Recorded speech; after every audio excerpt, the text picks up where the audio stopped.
Okay, let's get started. Welcome everybody at this combined presentation with Segmed and Microsoft. What we're going to talk about is foundation models, which of course is a hot topic right now at RSNA, as everybody can see. During this presentation, we hope to provide clarity on how do we prepare medical data for foundation models. My name is Martin Willemink. I'm co-founder and chief scientific officer at Segmed, and I'm going to be presenting together with Ivan. He is from Microsoft, and I will do the first part, then he'll join in, and then I'll close out the presentation. So thank you all for coming. So I am from Segmed. Segmed is a company that provides medical imaging data and additional clinical data for research purposes. So this is not just imaging data, this is EHR data, this is claims data. We can provide all kinds of data, which of course is important for the development of AI models. And Microsoft, of course, everybody knows, I don't have to explain what Microsoft does, and they actually, as everybody knows, are at the forefront of developing foundation models, and it's great to be working with the team at Microsoft. So excited to be able to give this presentation. So we're going from traditional AI models towards foundation models. Traditional AI models are individual, very focused models that can do one specific task. So training means to train a model for a very specific task, and also training these kind of models means you have lots of human supervised training needed. In this graph you can see how the training works. You have specific data sets. Let's say you want to develop an AI model to detect fractures on an X-ray of the ankle. So you need some data for that, you train it, and then you have your narrow model that can do exactly that. But that model cannot detect tumors of the brain, for example. So you'll need other data for that. So these are narrow models. Foundation models, on the other hand, are large multitasking models that can do a lot more. Once you've developed one of these foundation models, you actually only need to do a little bit of fine-tuning versus having to train a full model. So that, of course, is much more convenient and makes it easier to develop AI models. But you first need that foundation model. Here on this graphic, you can see these large multimodal data sets are needed for training or pre-training a broad model like a foundation model. Once you have that broad model that contains X-rays, MRIs, multiple modalities, then you can just use small data sets to fine-tune the model and get these more specific tasks that the model can do. So a lot of opportunities by going from these narrow models to the broad foundation models. Okay, but if we want to train a model, then of course we need data. And medical imaging data is therefore in very high demand, but it is hard to access. And that, of course, is blocking healthcare innovation, and that's something that at Segmed we really want to solve. But why is it so difficult to get access to medical imaging data? Well, for good reason. Medical data is stored in silos. It's safe, it's secure, it's private, because you don't want to leak any PHI or patient information out of the hospital. That makes sense. But if you want to use this data for research purposes, then actually it's a different story. Then you need to be able to get access to that data and be able to use it for your AI model development, for example. So that's a problem. And why is this a problem? Well, very often when you look at research done in imaging and actually the healthcare space in general, people are using relatively small data sets. So you train your model in a very specific population. That means that your model will work very well in that population. But what about different populations? It's going to be, the generalizability of these AI models is going to be limited. And for that, of course, you need more diverse and heterogeneous data, which is difficult. Another thing when you're working with imaging data is you're not just working with text. You're actually working with text-based, image-based, and metadata-based information. Because radiology reports, that's text. But DICOM files, they consist of actual pixels, your X-ray, CT scan, MRI scan, and also the metadata, the DICOM headers. And that also contains PHI. So when you're working with medical imaging data, you need to be able to de-identify text-based, pixel-based, and DICOM metadata-based information. And that's when it gets a little bit more complex. Another problem is standardization in the clinical setting. This is not just a problem for imaging data, but actually for healthcare data in general. I'll give you an example. This is, according to the packs, all these exams are x-rays of the chest. Well, you can see there's some knee x-rays, there's some skull x-rays. This is not all chest x-rays. If you want to develop a model for chest x-rays, you need to know for sure that you're actually dealing with chest x-rays. So standardization is not good in clinical routine, and that's why you need to be able to tackle that challenge before you can actually use this data. Another problem is the size of the data. When you're working with text-based information, you have very small data sizes, but if you're working with imaging data, especially when you're working with three-dimensional modalities like CT, MRI, you're working with large data files, and that's of course harder to handle. Another problem is it's relatively easy to search through text-based information, but actually searching, filtering imaging data gets a lot more complex. It's not that easy to actually build a cohort of imaging data that can be used for research purposes. Okay, so now we understand a little bit more about the challenges of working with medical imaging data. Now the question is, what kind of data do we actually need for the development of AI models and for the development of foundation models more specifically? So historically, when AI developers started to work in the radiology space, it was all about the images in the reports. You can develop an AI model that detects lung nodules on a CT scan of the chest, for example. You don't really need that much more data. But nowadays, now that we're moving to these broad models, we actually need much more. We want clinical data from the EHR. We want maybe other modalities like pathology data, dermatology data. Also, labels maybe or maybe not used for this kind of AI development. So we need much more diverse and multimodal data when we're looking at foundation models. So let's look at the full data set. Typically, it's split into a training and a testing data set. Ideally, the testing data set is fully separate from the training data set, meaning that the testing data set is a different hospital or a different set of hospitals in a different geographic region, so that you can really externally evaluate how good is this model actually working, instead of just doing it in your internal cohort. The training data set can be divided into training and validation. In general, when you look at training data, you need a lot of data. You need large amounts of non-specific data. When you're looking at testing data, you actually need smaller amounts of more specific data. Let's say you go to the FDA and say, hey, I want to show that my model works well in a US representative population. So the FDA will tell you, okay, you need to have data from multiple geographic regions in the US. So it's very specific requirements that you're going to get for this testing data, different from the training data. Okay, so how then can we actually get access to the imaging data? Here, Segmed is the solution. So Segmed bridges the gap between the healthcare providers on one side and the researchers that need the data on the other side. So what Segmed does is we plug into the IT systems of these healthcare providers. So this is the PACS and the RIS systems, and now also EHR systems, where we de-identify the data, we standardize the data, and we make it possible to search and filter through the data so that researchers can really build that cohort of data that they need for their research purposes.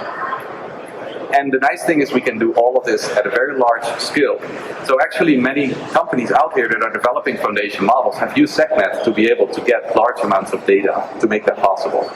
So we can do all of that at a large scale. We're HIPAA compliant. We're already since years ISO 27001 certified, SOC 2 certified. We're also onboarded on DataVent, which means that actually the data can be tokenized, meaning you can look at overlaps between different data sets. Let's say somebody has a pathology imaging data set and you want to see if it has overlap with the radiology data set from Segmed. You can do that, and that's another way to get more multimodal data. When we started Segmed, most of the data that was used for AI model training came from 3 states in the United States: California, Massachusetts, and New York. And that's because that's where the Stanfords and the MGHs of the world are located. But you can imagine if you train a model on just data from those areas, they're not going to be very generalizable. How are these models going to work if you want to deploy them in the south of the US, for example, where there's a different population? So now with Segmed, actually, AI researchers have access to data from all states in the United States. We have a network with more than 140 million exams that you can use for your AI training. The data is coming from all states, and actually we're also starting to expand internationally. So you can also get data from different countries to provide more diversity and decrease the risk of bias.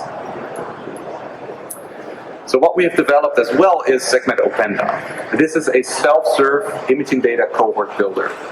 This means that you can log in, you can really start building a data set that you can use for your own research purposes. And if you want to try it out, you can see the white booth there with the name Segmed on it behind.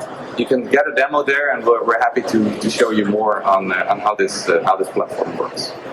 So all of these tools make it possible to get access to data. So what do we do once we have data and we want to be able to develop foundation models? And now I'm handing it over to Ivan. Thank you, Martin. Thank you, everybody, for coming. My name is Ivan Tarapov. I'm a Senior Director at Microsoft Health and Life Sciences Product Organization. Thanks for having me here. And I wanted to talk a little bit about the work that we do around foundation models and why we do it, and how this work is enabled by the kinds of multimodal data that Martin was talking about here. Microsoft Health and Life Sciences is an organization that works on many of the products that you know well, the Dragon Copilot, PowerScribe. But I spend a lot of my time thinking of how to make Microsoft the best platform for building healthcare AI. And this is a relatively new initiative, and a lot of this initiative was motivated by us thinking about the following problem, that to truly unlock the value of AI for healthcare, we know that it's valuable, right? But we also know that patient healthcare is multimodal, right? It's not just medical imaging. It's a lot of data. A lot of data needs to come together, and we need to have models that can reason about this multimodal data. And it's not easy because, out of the box, things like GPT and Claude and all these LLMs, which show fantastic results in many imaging tasks, they don't do particularly well with things like medical imaging. They don't do well with multimodal data. We know that data is hard to get, and we believe that in the future we will have a collection of these multimodal models working together to reason about the comprehensive patient data like physicians do.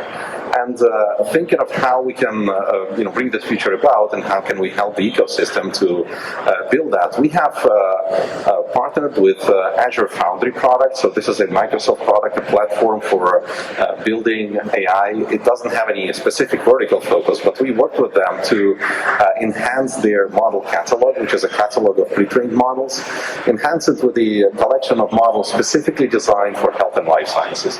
And some of these models are narrow models that come from the community, come from partners, but some of these models qualify to be what we think of as foundation models, models that are pretty capable and can work across multiple domains and can work across multiple modalities. And Foundry is meant to really lower the barrier for using models like that. You can go in, you can look at model description, look at the any relevant links, you can deploy the models, and once you deploy, Foundry takes care of setting up all the Python dependencies, all the CUDA drivers. You don't have to worry about any of that. You get an endpoint and you can start sending images to that. And among other models, we have deployed three what we think of flagship models into this catalog. All three of these models are a product of many years of work of researchers at Microsoft Research and Microsoft AI and research groups. I'll quickly highlight what these models can do. One of these models is called MedImage Insight. It's a very powerful embedding model. Embedding creates this compressed vector representations of medical images. And this model can work across many modalities. So one model can handle pathology, CT, X-rays, MRs, and you can do a lot of interesting things with embedding models. We have examples. Stop by the booth to see what's possible, but I'm going to show just this one slide where we did a bake-off between similar models. Those of you kind of who are in the space might know, but we have worked with the University of Wisconsin School of Medicine, who did independent evaluation on their own data set of various classifiers you can build with these kinds of models. And MedImage Insight comes up on top here, even doing a better job than some of the models that have been specialized in particular domains. Another model of note, another flagship model is called mid-image parse. It's our segmentation model, and again, it can handle multiple different modalities all in one model. And this model explores this concept of connecting a vision encoder to a language model, where you can do things like that, right? Where you can send an image, send a prompt, and you can get a segmentation of a specific area that kind of is coming into the prompt. Another model, another one of the flagship models is called CXL Report Gen, and this model takes in a chest X-ray and creates grounded list of findings, right, to allow something like that. And this model has been sitting at the top of the leaderboards on the ThreatsRank.ai that ranks similar models. It's still, like, I think, in the top 10 models out there. But what's common about all these models is that we distribute them as open weight, using open weight paradigm. So you don't pay anything extra for using these models. All you pay for is the Azure compute, and they come with a very permissive MIT licenses. And really, the idea is not that these models would, solve clinical problems right out of the box, but the idea that they will speed up development process. So really, traditional approach would be, if you set out to build AI, right, you collect a bunch of samples, hundreds of thousands, you arrange like your GPU cluster, you buy some GPUs, and then you train your narrow model, and that comes at a certain price. And we think that we can improve that, and we can improve the access to these kinds of technologies by offering these pre-trained foundation models that are good for a variety of tasks. And you can get to a pretty good performance by doing something like this, right? You maybe collect 1,000 samples, and you train like something we call an adapter, which is a very simple kind of, not even a full-fledged model out there, but you can get to a system that shows a pretty good performance on your specific task. And if that doesn't work, you can fine-tune a foundation model, which is also available with all of these flagship models and many others in the catalog. And you can throw a bit more data at it, and you can throw some bit more GPU compute, and you will get to a model that shows even better performance. All of that is available right now online. We have a GitHub repository that shows how to work with these foundation models, and none of that would be possible without access to large multimodal data sets, the kinds of data sets that Martin was talking about here. If you want to learn more, we have a booth out there. Stop by, talk to us. We have this and many more to cover. But yeah, thanks for having me here. I hand it off to Martin to close out and talk a little bit about what's coming in the future. Awesome. Thanks, Ivan. Let's see. Okay, so now we've learned a little bit about how to get data. We've learned about what can we actually do with data, what kind of models can we develop. Let's talk a little bit about the future. So one recap is we're going from traditional narrow model AI to foundation models, broad AI. Multimodal models that have text, that have radiology, pathology, clinical history, and so on. So really much more advanced models based on much more advanced data. So historically, the barrier to start developing AI models have been pretty high. Because if you want to develop a traditional AI model, you need quite some expertise, you need a lot of data, and also the compute needs are very high. So that's not easy, and the barrier to entry was very high. Once foundation models are trained, once you have a foundation model, then the barrier to entry is going to decrease. And the reason is you need less expertise because the broad model is already developed. You only need to fine-tune the model. The data needs are also much less substantial, and the compute needs will go down as well. So the barrier to entry for the space is going to lower. That does mean, though, that there's more people that actually will have access to the opportunities to actually develop AI models. So we believe that actually the demand for data is only going up because more and more people are going to be able to develop AI models in the future. So that's going to be an important transition. So I'd like to thank you all. I'd like to thank Ivan specifically, but thank you all for coming here. Feel free to join us at the booth. Today we have at 3 p.m. we have a cocktail together with our annotation partner iMerit. So feel free to join us at our booth this afternoon. Otherwise, get a demo at our booth as well, and go by the Microsoft booth as well for Ivan to learn more about what we're doing. So thank you all.